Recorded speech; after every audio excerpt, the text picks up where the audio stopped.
Tudo bom com vocês? Eu quero conversar um tema bem gostoso hoje com vocês. Se você está anotando, quem está nos assistindo pela internet já viu o tema dessa palavra de hoje, mas se você está anotando, coloque como título: Vida Longa ao Rei.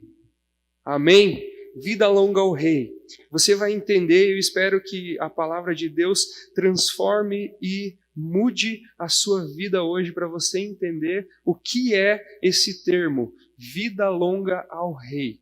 Amém? Antes de mais nada, eu queria pedir o pessoal da projeção, por gentileza, para colocar a imagem lá para mim.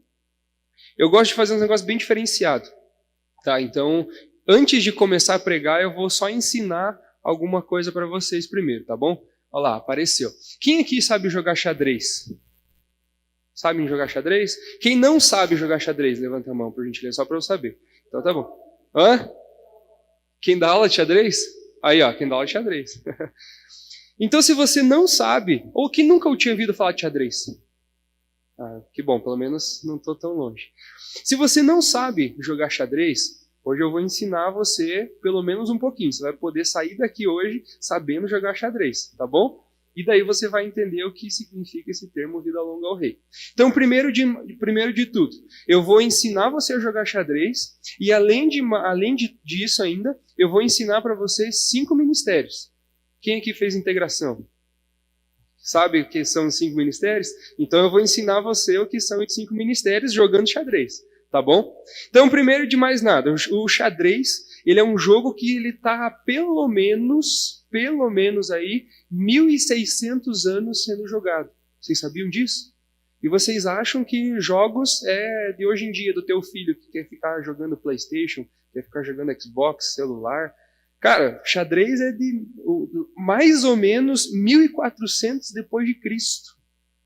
1.600 não, 600 anos. Então tá pelo menos 600 anos aí o jogo de xadrez sendo jogado. Imagine só. Cara, e a gente acha que às vezes nós somos o pessoal da vez, né? Não, dessa vez aqui, essa é a geração dos jogos. Não, o negócio já está sendo jogado há 600 anos. Primeiro das peças, eu quero ensinar você sobre a peça do peão. O peão, ele só pode fazer um movimento. Ele só, em exceção do primeiro movimento dele, que ele pode andar 2 casas para frente, depois ele só vai poder andar 1 casa para frente. E sempre para frente. Tá bom? Então, o peão, ele só anda para frente e 1 casa por vez. Beleza?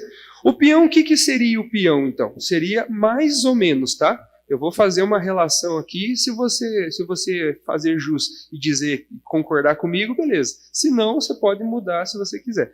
Mas o peão, eu vejo que ele seria um evangelista. Ele seria um evangelista por quê? Porque Jesus fala, ide e pregai o evangelho. Ele não fala profeta, ide e pregai o evangelho. Ele não fala pastor, ide e pregai o evangelho. Ele fala, ide e pregai o evangelho. Ou seja, ele fala para todos. Seja profeta, seja evangelista, seja mestre, seja pastor, ele vai falar, ide e pregai o evangelho. E o evangelho só tem um sentido, que é o sentido do caminho de Jesus. É isso, ide e pregai o evangelho. Então o peão, eu vejo que seria como o evangelista. Por quê? Porque ide e pregai o evangelho.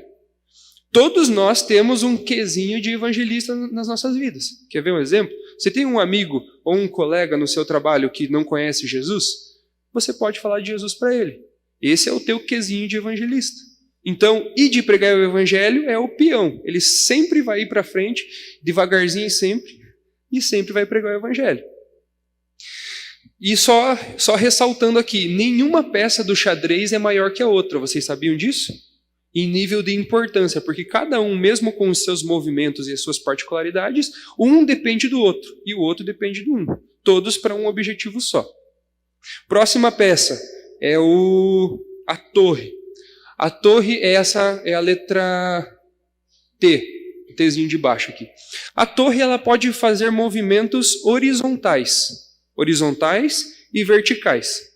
Ela pode ir para os lados, quantas casas ele quiser, e pode ir para cima e para baixo, quantas casas ele quiser. A torre, eu vejo que é o mestre. Por quê? Porque o mestre, ele ensina o caminho e ensina a direção. Ou seja, existe uma direção só que você tem que percorrer. Esse é o papel do mestre. O mestre, ele ensina, o mestre, ele dá uma direção. Não é para a diagonal, é para frente. Ó, se você está indo para o lado, você tem que ir para frente. Se você está indo para frente, você tem que ir para o lado. Ele ensina.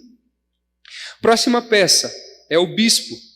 O bispo é o bezinho lá de cima, do meio. Ele faz movimentos diagonais. O bispo, ele faz movimentos diagonais e eu vejo que o bispo, ele tem muitas características do ministério profético. Porque o ministério profético, ele dá orientação por revelação. Ele revela. Às vezes não faz sentido o que o ministério profético está falando. Mas ele está falando, cara, não é reto, é para cá. Ah não, agora é para cá. Agora é para cá. Sempre em movimentos diagonais. Não precisa fazer sentido, mas por revelação.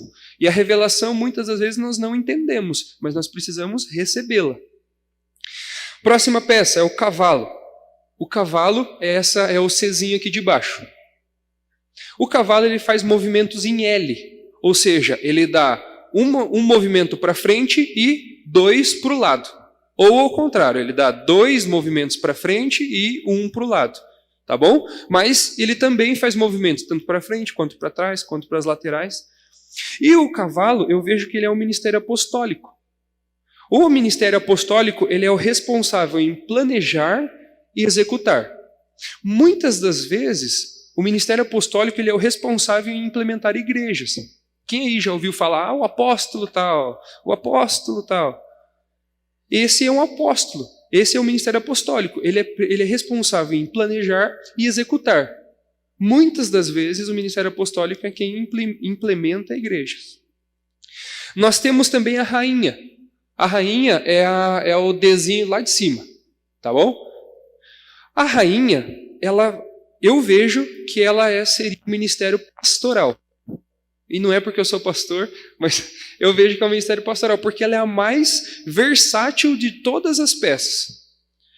O único movimento que a rainha não faz é o movimento do cavalo, porque é um movimento em L. Mas o resto ela faz todos os movimentos. Ela vai para frente, ela vai para trás, ela vai para o lado, ela vai para a diagonal, ela vai para outra diagonal, ela vai para outra diagonal, ela vai para frente de novo e vai para a diagonal de novo.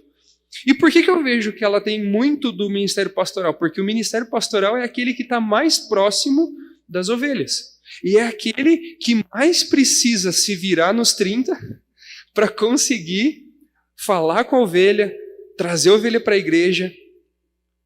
É aquela que precisa se mover e precisa, ora ser mestre, ora ser profeta, ora ser pastor, ora ser evangelista, ora ser pastor de novo, ora ser mestre de novo. E a rainha eu vejo que seria como o ministério pastoral, porque é quem está mais próximo daqueles que precisam ser pastoreados, mas também é aquele que consegue interagir em todos os ministérios para conseguir fazer com que as ovelhas continuem no caminho. E nós temos a última peça. A última peça é o rei. A última peça é o rei. E o rei, ele pode fazer, ele é igualzinho o peão. O rei, ele só pode fazer movimentos de uma casa por vez, ou para frente, ou para trás, ou para os lados, ou para a diagonal, mas apenas um. O peão é só um, só que é só para frente. O rei, ele também é só um, só que ele pode ir para todos os lados. E a minha pergunta que fica para você é: quem é o rei para você? Quem é o rei para você? Pode tirar a imagem, obrigado, Dada. Quem é o rei para você? Eu vou dizer algumas coisas para você aqui, e quando a gente chegar no final, eu espero que você entenda quem é o rei. Quem é o rei? Se você não fez a sua devocional, eu quero pedir para você ler comigo Mateus 13:9. Quando eu estiver chegando lá no final, vocês vão entender quem é o rei. Mateus 13:9 fala assim, eu vou pedir desculpas porque eu preciso ler esse texto, são bastantes versículos, mas eu preciso ler eles, porque senão eu não consigo embasar e mostrar para você quem que é o rei, ou qual é a intenção que eu estou aqui para mostrar para você quem que é o rei, tá bom? Mateus 13:9 fala assim: aquele que tem ouvidos para ouvir, ouça. Ou seja, aqui está falando que tem gente que tem ouvido, mas não ouve. Quem aqui tem ouvidos? Você ouve? Mas a Bíblia está falando que tem gente que tem ouvido, tem gente que ouve, mas não ouve. É isso que esse texto está falando. Esse texto está falando, se você tem ouvidos para ouvir, então ouça, pelo amor de Deus. Não fique dando seu ouvido para coisas que são banais. Não fique dando ouvidos a coisas que você não precisa ouvir. Ou melhor ainda, se você está aqui hoje na igreja, não fique avulso. Se você tem ouvidos e está ouvindo, ouça. Por que eu estou falando isso para você? Porque você já vai entender por que se você tem ouvidos, você tem que ouvir. Porque se você não ouvir, você não vai conseguir entender. E se você não conseguir entender, você vai ser como uma semente que cai à beira, à beira da estrada. Olha só. Jesus ele já começa com uma lapada assim, ó. Se você não ouvir, você não vai entender. Às vezes a gente presta tanta atenção nas parábolas que Jesus fala e deixa de ouvir, ou ler, ou prestar atenção naquilo que Jesus está falando que não tem nada a ver com a parábola. E ele começa falando sobre a parábola do semeador. Quem tem ouvidos para ouvir, ouça. Então pare um pouco, relaxa e ouça. Próximo. Ele fala lá, os discípulos aproximaram-se dele e perguntaram, por que falas ao povo por parábolas? Os discípulos eram um grande exemplo de quem tinha ouvido, mas não ouvia. Quem ouvia, mas não entendia. É exatamente isso. Próximo. Ele respondeu, a vocês foi dado o conhecimento dos mistérios do reino dos céus, mas a eles não. Um detalhe aqui, parênteses, por favor. Sempre que Jesus vai falar por parábolas, entenda que ele está no meio do povo. Jesus ele não falava a parábola e explicava a parábola no meio do povo. Jesus apenas falava das parábolas. E quem quisesse entender o que significavam as parábolas, seguia Jesus quando Jesus se distanciava do povo.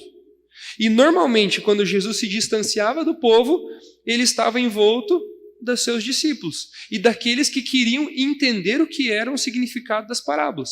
E é por isso que os discípulos estão perguntando aqui, Jesus, por que o Senhor só fala no povo por parábolas? Aí Jesus dá aquela puxada de orelha neles. Fala, cara, porque vocês é quem estão recebendo os mistérios do reino de Deus. Se vocês querem entender o que é o significado das parábolas, então me siga. Se você ouviu e você quer entender, então me siga. Me siga. Ele respondeu, a vocês foi dado o conhecimento dos mistérios do reino de Deus, mas a eles não, porque eles só estão ouvindo as parábolas, eles não estão ouvindo o significado das parábolas. A quem será dado? E este terá uma grande quantidade. De quem não tem, até o que tem lhe será tirado. Por essa razão eu lhes falo por parábolas, porque vendo, eles não veem, e ouvindo, não ouvem e não entendem, porque eles ouvem a parábola e fica como uma história. Eles não querem entender o que são as parábolas. Se eles quisessem entender o que eram as parábolas, eles me seguiriam. E quando eu estivesse longe do povo, eu explicaria as parábolas e eles entenderiam os mistérios do reino de Deus. Nele se cumpre a profecia de Isaías, ainda que estejam sempre ouvindo, vocês nunca entenderão. Ainda que estejam sempre vendo, jamais perceberão. Pois o coração deste povo se tornou insensível, de má vontade, ouviram com seus ouvidos e fecharam os seus olhos. Se assim não fosse, poderiam ver com os olhos, ouvir com os ouvidos, entender com o coração e converter-se, e eu os curaria. Jesus aqui está falando de um povo que ouve, mas não entende, de um povo que vê, mas não acredita, de um povo que recebe cura, mas não acredita em Jesus, de um povo que recebe o seu milagre e logo depois esquece de quem é Jesus.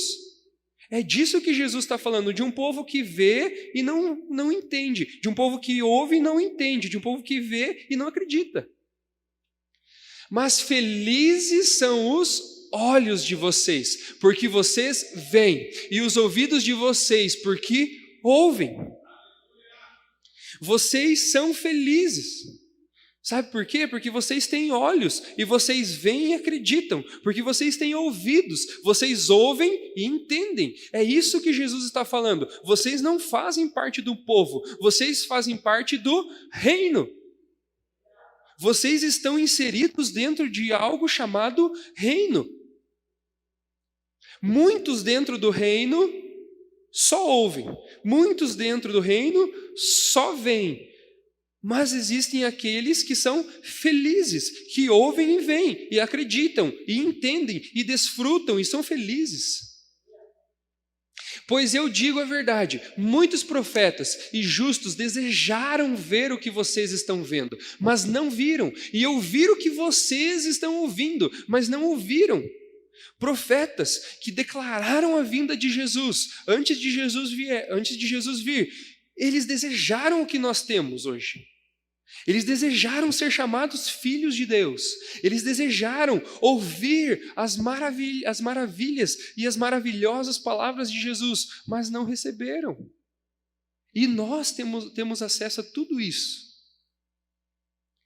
Portanto, ouçam o que significa a parábola do semeador. Quando alguém ouve a mensagem do reino e não entende, o maligno vem, arranca o que foi semeado em seu coração. Esse é o caso da semente que caiu à beira do caminho. Quanto à semente que caiu em terreno pedregoso, esse é o caso daquele que ouve a palavra e logo a recebe com alegria. Beleza, recebeu a palavra, ouviu com alegria. Glória a Deus, recebeu o meu milagre. Todavia, visto que não tem raiz em si mesmo, ou seja, ele precisa viver de milagre em milagre, ele precisa viver de maravilha em maravilha, ele precisa viver de movimentação do Espírito Santo em movimentação do Espírito Santo. Já viram isso? Tem igreja que precisa todo final de semana ter alguma coisa acontecendo para as pessoas sempre estarem animadas, mas não é isso. O reino de Deus fala que o que você precisa é apenas ouvir. Porque você tem ouvidos para ouvir. Você precisa apenas ver, porque você tem olhos para ver. E você não precisa ver o rebuliço, o reteté. Você apenas precisa de uma coisa chamada palavra de Deus. E a parábola do semeador fala da palavra de Deus. Eu sei que pode não estar aparecendo muita coisa ainda para eu chegar no rei, mas eu já chego lá. Todavia, não tendo raiz em si mesmo, permanece pouco tempo. Quando surge alguma tribulação ou perseguição por causa da palavra, logo a abandona. Quem aqui nunca abandonou a palavra por causa de uma perseguição? Quanto a semente caiu em meio a espinhos, esse é o caso daqueles que ouvem a palavra, mas as preocupações dessa vida e os enganos das riquezas a sufocam. Tornam-se infrutíferas.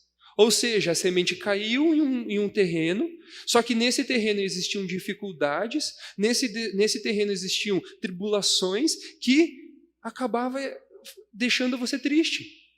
Você ouviu a palavra de Deus falando que você é filho de Deus, que você é rei e sacerdote, que você tem acesso a todas as palavras, a todas as promessas que Jesus fez sobre você. Só que quando você passa por uma tribulação, você esquece. Isso é quando a palavra cai em meio aos espinhos. E quanto à semente que caiu em boa terra, esse é o caso daquele que ouve a palavra e a entende, e dá uma colheita de 100, 60 e 30 por 1. Esse aqui é o último versículo desse texto que eu quero ler, e eu quero que você guarde bem no fundo do seu coração. Esse é aquele que dá colheita a 100, a 60 e é 30 por 1. Tudo certo? Guardou essa palavra bem dentro do seu coração, bem agasalhado? Guardou? Guardaram? Beleza. Então, agora eu quero pedir outro texto. Outro texto que está lá em Tiago 1:22. Guarde, por gentileza, essa palavra. Sejam praticantes da palavra, e não apenas ouvintes, enganando vocês mesmos. Aqui já é outra coisa. Primeiro Jesus estava falando, se você tem ouvido para ouvir, ouça, se você tem olho para ver, veja. Certo? Agora ele está num próximo nível. Agora Jesus começa a ficar num próximo nível. Sejam praticantes, não apenas ouvintes da palavra. Sejam praticantes da palavra e não apenas ouvintes, enganando vocês mesmos. Aquele que ouve a palavra, mas não põe em prática, é semelhante a um homem que vê a sua face no espelho e, depois de olhar para si mesmo, sai e logo esquece da sua aparência. Você já viu esse texto aqui na Bíblia alguma vez? Eu quero fazer um exercício com você. Feche os seus olhos agora. Feche os seus olhos e tente imaginar como é a sua face. Você consegue lembrar de como é o seu rosto, como é a sua feição? Você consegue lembrar? Agora, vou pedir um outro favor. Que você se imagine sorrindo. Agora, outro exercício. Eu quero que você se imagine a sua face chorando. Beleza, pode abrir os seus olhos. Você conseguiu lembrar de como é o seu rosto? Conseguiram? Quem não conseguiu lembrar como é o seu rosto, levanta a mão. Eu vou baixar porque eu lembrei. Quando a Bíblia está falando de alguém que olha a sua face no espelho, e ali, olhando a sua face, ele está conseguindo se ver, beleza, e quando ele sai da frente do espelho, ele esquece a sua face, está falando de identidade. Está falando que você, todos nós, quando nós não praticamos a palavra, nós somos igual a alguém que não sabe quem é. Por exemplo, se eu sair da frente do espelho e esquecer a minha face, eu esqueci o que é a minha identidade. Eu esqueci o que eu sou, não o que eu tenho, o que eu sou. A Bíblia está falando que aquele que não pratica a palavra é semelhante a alguém que esquece a sua face porque não sabe a sua identidade. Se você não sabe a sua identidade, você não vai saber o que fazer. Ouvir a palavra, ver as maravilhas que estão acontecendo e praticar a palavra, isso é saber quem você é no reino de Deus. Se você sabe quem você é no reino de Deus, você ouve a palavra e você pratica. É isso que esse texto está falando. Próximo. Mas o homem que observa atentamente a lei perfeita, que traz a liberdade e persevera na prática desta lei, ou seja, da palavra de Deus, não esquecendo o que ouviu, mas praticando-a, será feliz naquilo que fizer. Você é feliz no que você faz? Sabe por que você é feliz? Porque você sabe quem você é. Se você não é feliz no que você faz, é porque você não sabe quem você é. O que Jesus chamou você para fazer. É isso que esse texto está falando. Se você não está feliz, é porque você não sabe o que é a tua identidade. Se você se sente feliz, mesmo em meio às dificuldades, mesmo em meio aos problemas, mesmo em meio às tribulações, mas você sabe quem você é, você lembra da sua face, você tem dentro de você, você ouviu e você pratica o que a palavra de Deus diz para você fazer, você é feliz, mesmo em meio às dificuldades. Se alguém se considera religioso, mas não refreia a sua língua, engana-se a si mesmo. Sua religião não tem valor algum. A religião que Deus, o nosso Pai, aceita como pura e imaculada é esta: cuidar dos órfãos e das viúvas em suas dificuldades e não se deixar corromper pelo mundo. E aqui eu cheguei no marco zero que eu quero começar a pregar para você. Quem é o rei? Aqui eu falei que todas as peças do xadrez, ou o reino de Deus, a igreja de Deus, cada um tem o seu papel. Tem o evangelista, tem o profeta, tem o apóstolo, tem o mestre, tem o... esqueci o outro. Oi? E o pastoral. Justo o pastor, esqueci, meu Deus. Mas existe um rei no reino. Existe um rei no reino. E eu quero dizer para você, muitas vezes nós somos enganados por séries, por filmes, por livros, achando que o rei é o cara mais tranquilo do reino. Sabiam disso? A gente é enganado. Vocês sabiam que o rei, ele é o cara que mais trabalha no reino? Sabiam disso?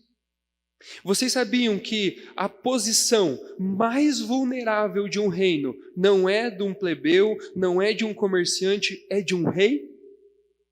Vocês sabiam disso? E às vezes a gente acha que o rei é um cara barrigudo, gordo, que está comendo um pernil de um javali, sentado num trono, ouvindo e dando risada de um bobo da corte. Não é essa a imagem que a gente tem de um rei normalmente, quando a gente vai ver um filme ou alguma série? Mas não é. Um rei dentro de um reino, ele é o cara que mais trabalha.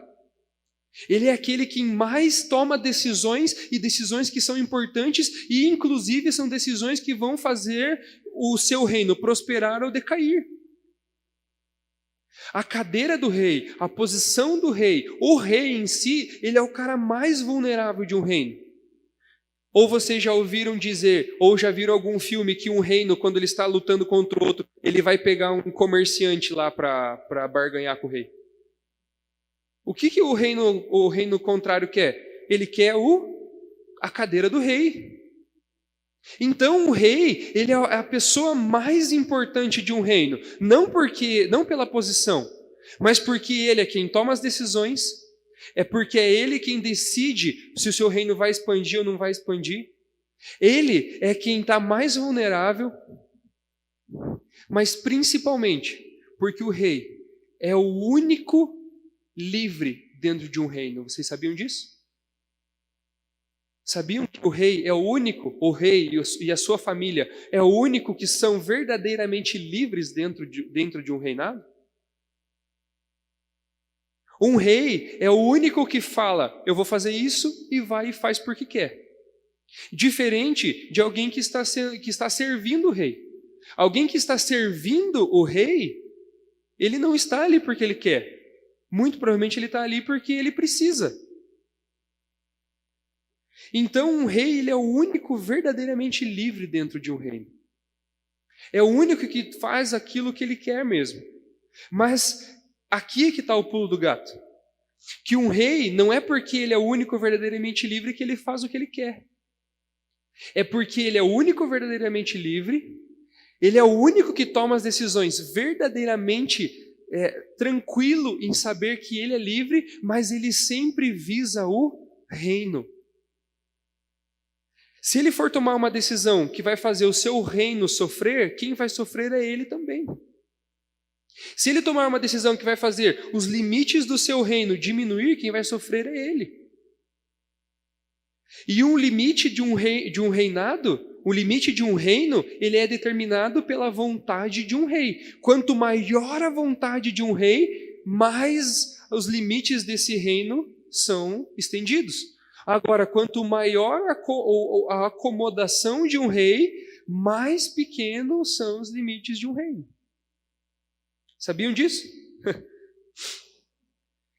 Mas o que tem a ver com a religião perfeita de cuidar dos órfãos e das viúvas?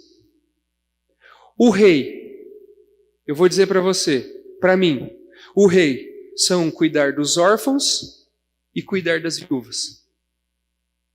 Hoje eu sou esposo e hoje eu sou pai. E eu não vejo amor maior que um marido que ama sua esposa e um pai que ama o seu filho. Quem dirá Deus, que é o nosso pai e é o nosso provedor? E quando a Bíblia está falando de cuidar dos órfãos e das viúvas, ele não necessariamente está falando de cuidar da pessoa realmente que não tem um pai, ou da pessoa realmente que não tem um marido, que não tem um provedor. Ele está falando de pessoas que têm dificuldades específicas. Uma pessoa que não tem uma mulher viúva, ela não tem o quê? O que uma mulher viúva não tem? Um marido. O marido, ele é provedor. O marido é aquele quem sustenta aquela família. E quando uma mulher não tem um marido, ela é viúva, o que ela está sofrendo? Ela não está sendo provida. E um filho órfão, o que ele não tem? Ele não tem um pai. Ou seja, ele não recebe amor de um pai. E muitas das vezes, não estou falando de órfãos e viúvas no sentido literal. Eu estou falando, lembra que eu falei para você do teu amigo lá no trabalho? Que se você quiser, você pode servir como evangelista para a vida dele. Muitas das vezes o teu amigo lá no trabalho, o teu colega, ele está órfão e está viúvo. Sabia disso? Aquela pessoa lá do teu trabalho, ela está se sentindo órfã e está se sentindo viúvo, porque ela não tem um provedor na vida dela. Ela tem que se virar nos 30 para pagar o aluguel do mês. Ou ela não se sente amada. Ela não se sente amada, ela não sente que ela tem alguém para contar na vida dela. É uma pessoa órfã. E quando a Bíblia está falando que a religião perfeita é cuidar dos órfãos e das viúvas, não é literalmente. É, sim, colocar essas pessoas dentro e junto de todo esse pacote. Mas é saber que você tem o que as pessoas órfãs e viúvas não têm. Vocês têm um pai que cuida de vocês e que ama vocês. Vocês têm um provedor que provê tudo o que vocês precisam. No teu trabalho, na tua empresa, no teu prolabório, você tem um pai que te ama e que está com você. E você tem um provedor que está com você e que te provê.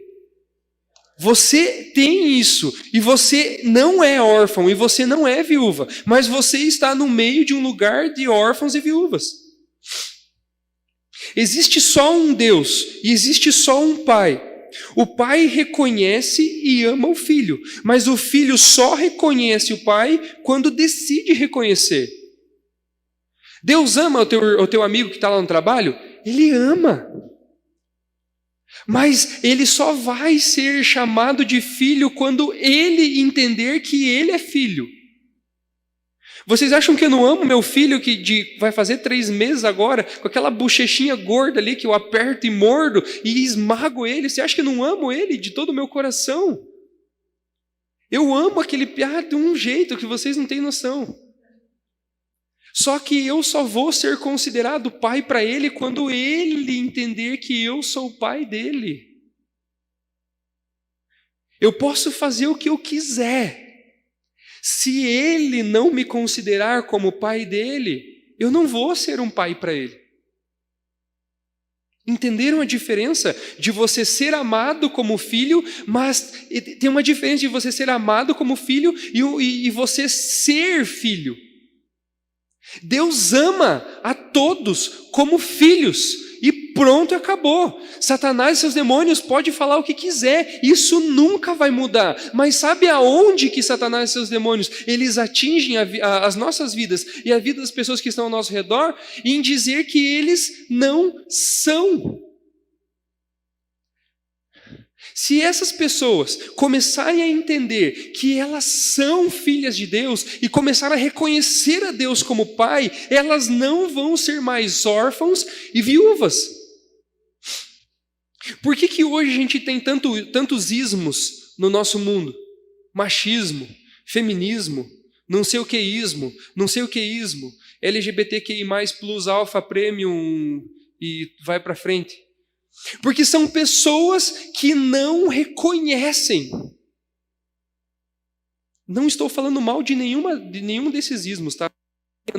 Não estou falando mal de nenhuma delas. Mas são pessoas que estão sofrendo porque ainda não entenderam, ouviram já talvez, mas não viram e não praticam aquilo que Deus, nosso Pai, fala para eles. O que é praticar? É reconhecer que Deus é o nosso Pai. São pessoas que estão órfãs e são pessoas que estão viúvas. São pessoas que estão órfãos de um pai, de amor. São pessoas que já tiveram um relacionamento com Deus, mas reconheceram Deus como um Deus que pune. Mas Deus não pune, Deus ama. Mas a palavra de Deus diz: venham a mim todos aqueles que estão cansados, aflitos, estão sofrendo, venham a mim e eu os aliviarei. Todos esses ismos que estão existindo hoje no mundo é porque são pessoas que estão pesadas, são pessoas que estão órfãs, são pessoas que estão viúvas e ainda não reconheceram Deus como Pai, estando nessa posição delas ou não. Não somos nós responsáveis em julgar se elas estão certas ou estão erradas. O nosso trabalho é amar, o nosso trabalho é levar a Cristo, o nosso trabalho é chegar lá e falar: cara, existe um Deus que ama a tua vida, independente do que você fale, independente do que você faça. Existe um Deus que ama a sua vida. Você está disposto a reconhecer que você é filho de Deus?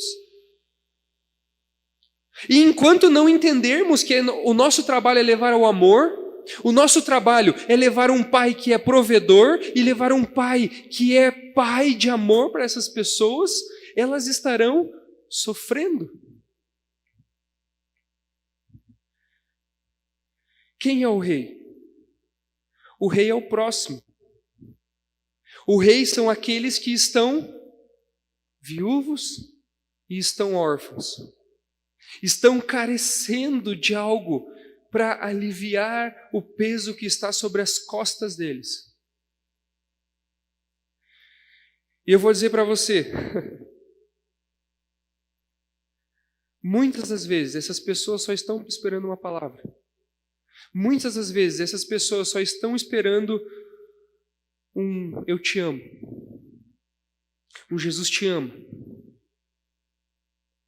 Ou simplesmente esperando ver um ato de amor verdadeiro. E não é o beijo lá antes da meia-noite, que nem a gente vê nos filmes. Um ato de amor verdadeiro é, mesmo a gente sofrendo, a gente responder com amor. Mesmo a gente ser xingado, a gente responder com amor. Mesmo a gente tendo problemas nas nossas vidas, nós respondermos com amor. Porque a experiência que essas pessoas têm é que se elas foram xingadas, elas têm que retrucar. Que se elas tiveram prejuízo, elas precisam tirar o prejuízo de outra pessoa para que ela não fique no vermelho. Essas pessoas estão esperando um ato de amor verdadeiro. E é engraçado, né, esse ato de amor verdadeiro, porque sempre está no meio dessa conversa de reino e princesa e não sei o que, essas coisas aradas, né? Essas pessoas estão esperando um ato de amor verdadeiro.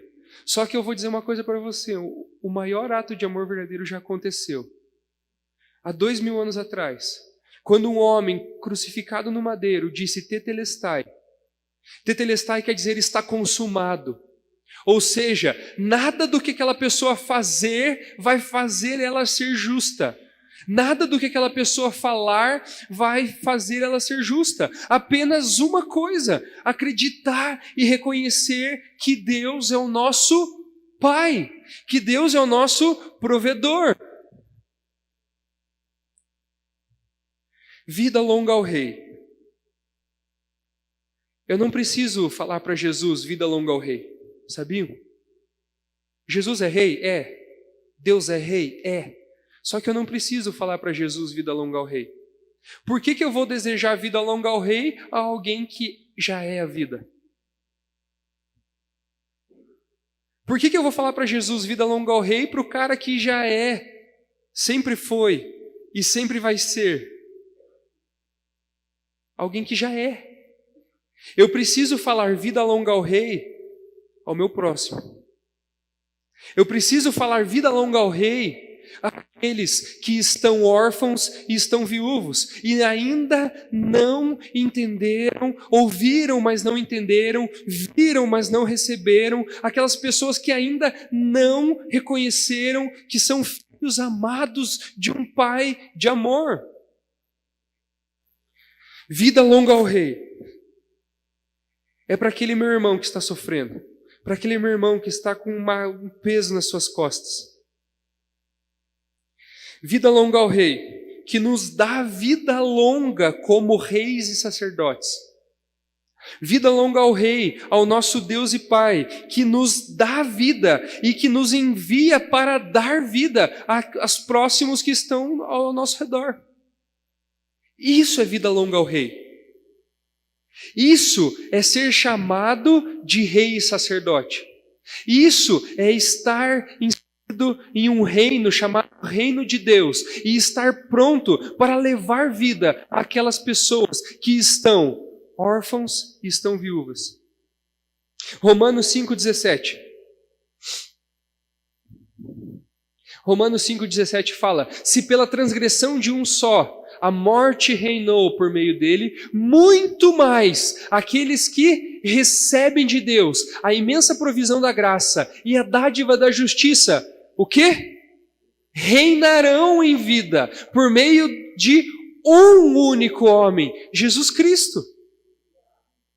Esse texto está falando que o nosso trabalho é reinar em vida, porque antes de Cristo a morte reinou, agora, depois de Cristo, a vida reinou. E eu sou um daqueles que reina em vida, para a vida, para levar amor, para levar tudo isso que os órfãos e as viúvas estão esperando que eu fale a eles.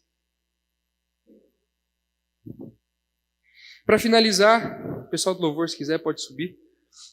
Eu quero dar dois exemplos para vocês. Quando que na Bíblia existiu a provisão para órfãos e viúvas? Dois exemplos. O primeiro deles é Elias. O primeiro dos exemplos que eu quero dar para vocês é sobre Elias.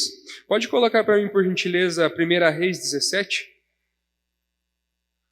Pois assim diz o Senhor, o Deus de Israel: a farinha da vasilha não se acabará, e o azeite da botija não secará, até o dia que o Senhor fizer chover sobre a terra. Essa história aqui é o seguinte: Elias está no deserto e Deus fala para ele o seguinte: cara, vai para uma cidade que lá eu vou mostrar para você uma viúva que está sofrendo e ela vai sanar as suas dificuldades de bebida, certo? Aí o que acontece? Elias chega até essa cidade, chegando na cidade, quando ele chega na cidade, ele vai e fala com essa viúva. E essa viúva fala assim: Deus é testemunha, que eu vou pegar esse punhadinho de trigo, eu vou pegar esses 2 gravetinhos que eu tenho um restinho de óleo que eu tenho na minha botija, eu vou fazer um bolo, um pedaço de pão, para mim e para o meu filho, órfão e viúva. Órfão e viúva. Eu vou comer isso e nós vamos morrer. E o que o profeta faz nesse momento? O profeta fala assim: não vai morrer. Sabe por quê? Porque você está órfão e você está viúva. Mas eu sou a solução para os órfãos e para as viúvas. E se eu sou a solução para os órfãos e para as viúvas, você não vai morrer. Se eu sou a solução para os órfãos e para as viúvas, assim diz o Senhor: a farinha da vasilha não vai se acabar, o azeite da botija não vai secar, até que o Senhor faça chover.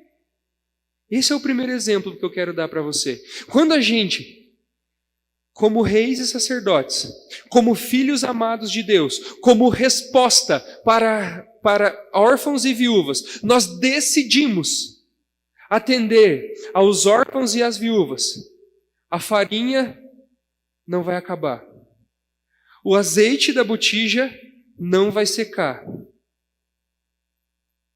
E é isso que a palavra de Deus está falando para você. E você não vai morrer. Muitas vezes a gente está achando, meu Deus, eu não sei como eu vou sobreviver essa semana. Já passou por isso? Não sei como que eu vou sobreviver essa semana. Eu tenho R$5 na minha conta corrente. Não sei como que eu vou sobreviver essa semana. É a mesma frase dessa moça. Eu vou pegar um punhado de farinha, vou pegar um pouco de azeite, jogar num forninho com 2 gravetos que eu tenho, e a gente vai morrer. Muitas vezes, a gente está sendo os órfãos e as viúvas, ao invés de ser aqueles que, sem ter nada no bolso, porque Elias não tinha nada no bolso, sem ter nada no bolso, chega para os órfãos e para as viúvas e fala: a botija não vai ficar sem óleo, a farinha não vai acabar, e você não vai morrer. E inclusive com tudo isso, o Senhor vai nos sustentar. O segundo exemplo que eu quero dar para vocês está lá em Lucas 7,13. Se você acha que eu vou falar só sobre o Antigo Testamento, sobre órfãos e viúvas, Jesus é maravilhoso. Aí ele fala lá, ó, Jesus está no meio de uma cidade e ele está tendo é cortejo que fala quando está tendo um velório ali? Está tendo um cortejo. Está tendo um velório e existe uma mãe naquele velório. Existe uma mãe naquele velório que já era viúva e que agora seu único filho tinha morrido. Imagine qual é a maior tristeza que uma mãe pode ter. Uma mãe que já é viúva e agora tem o seu único filho. Existe tristeza maior do que perder o seu único filho? Uma mulher que estava órfã e estava viúva, um filho que estava órfão, que estava viúvo, acaba de morrer. Você consegue imaginar o pranto dessa mulher? Você consegue imaginar o quanto essa mulher estava chorando? Você consegue imaginar os sentimentos que passavam no coração daquela mulher? Vocês conseguem imaginar o que estava passando na cabeça dessa mulher? O que vai ser de mim? Eu posso dizer para vocês que muito provavelmente o que ela estava pensando era muito pior do que aquela viúva e aquele órfão lá no Antigo Testamento em Elias. Aquela mulher falava, eu vou pegar um pouquinho de trigo, um pouquinho de azeite, 2 gravetos e vamos comer e vamos morrer. Essa mulher que acabou de perder o seu filho, muito provavelmente queria morrer naquele momento. Porque ela não tinha mais um motivo para viver. Seu marido morreu e o seu único filho morreu. Mas Jesus, ele é tão maravilhoso. E ele chega vendo toda aquela situação, Jesus, ele fala algumas frases. Ao vê-la, o Senhor se compadeceu dela e disse, não chore. E é isso que Jesus está falando para você hoje. Não sei se você veio hoje aqui, nesse final de mês, pensando, às vezes eu não sei como eu vou passar esse restante de mês. Jesus está falando para você, não chore. Próximo. Depois aproximou-se e tocou no caixão. E o caixão que carregavam, e pararam. Jesus disse, jovem, eu lhe digo, levante. Jesus, ele nos dá exemplos, dizendo que se você se preocupar com órfãos e com viúvas, o azeite não vai secar, a farinha não vai se acabar, você não vai precisar chorar. E de onde você estiver, levante. Levante. Vida longa ao rei. Quem é o rei? Rei é o meu próximo. E eu estou aqui para dizer hoje para você que se você se preocupar com o seu próximo, se você amar o seu próximo, se você amar os órfãos, amar as viúvas, amar aqueles que estão estão com falta de um provedor, amar aqueles que estão com falta de um pai de amor, e você sanar as suas dificuldades. Não sou eu que estou falando, é a Bíblia que está falando para você. Você não vai chorar, você não vai ficar prostrado, o seu óleo não vai acabar.